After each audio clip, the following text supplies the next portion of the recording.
We're looking at number 2. Number 2 says, I currently make popcorn in various flavors and sell them in 4 equal sizes. Each bag measures 2 inches wide, 4 inches long, 6 inches high. I decide to sell a single cylindrical tin that contains the same amount of popcorn as the 4 bags, but contains all flavors within the one tin. How long should the diameter of the tin be if the height is, if it has a height of 10 inches? So keep that in mind, that we have a cylinder. Round your answers to the nearest inch, so we don't want decimals.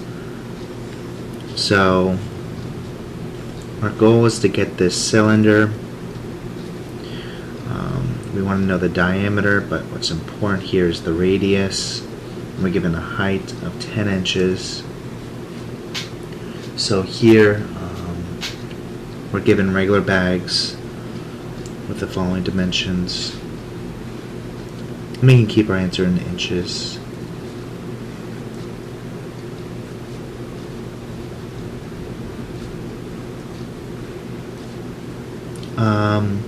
So it's 2 inch wide, 4 long, and then 6 high. So to find the volume of this, we would just do the base, which is a rectangle, length with height. 2 times 4 times 6. The volume would be 2 times 4, 8. 8 times 6, 42. Or 48, I mean, sorry. 2 times 4 is 8. 8 times 6 is 48. So we get 48 inches cubed. So we know that the volume for 1 is 48 inches cubed, okay? So our next thing is, we're creating this cylinder kind that has all 4 types of popcorn in it.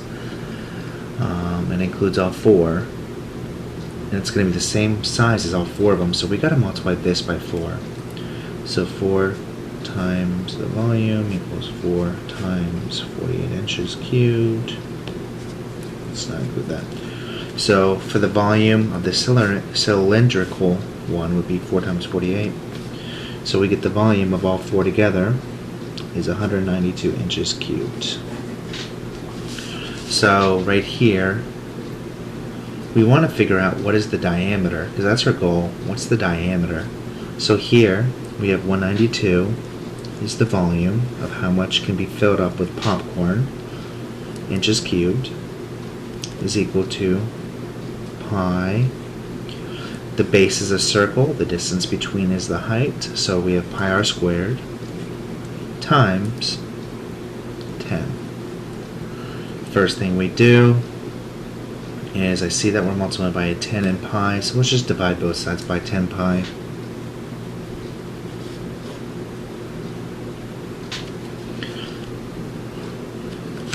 So here,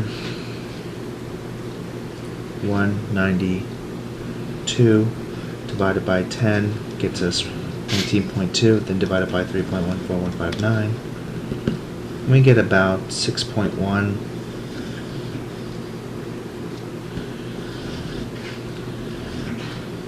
So probably the best course of action is keep this number. Don't round until the very end. So you could write it down if you want.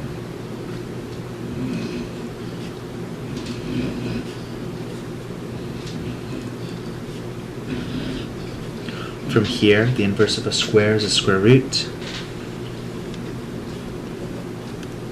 Then on your calculator, you would square root that number. Remember, we didn't round yet, so square root it. So we get 2.47 equals the radius. We're going to times it by 2. We get 4.9. So if we multiply it by 2, the diameter is equal to 2 times the radius. We did that. So diameter is equal to about 4.9. They went into the nearest inch. So the diameter is about 5 inches.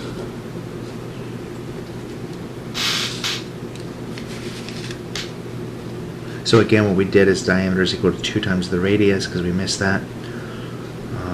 Kept that number in there, so I multiplied by 2. We got about 4.9. Since the question was asking for the nearest inch, that's our inch, so we round it up. Since it's above 0 to 4, we keep it the same as a 4, or 5 to 9, we round up, and it was a 9 on that scale, so we rounded up to 5.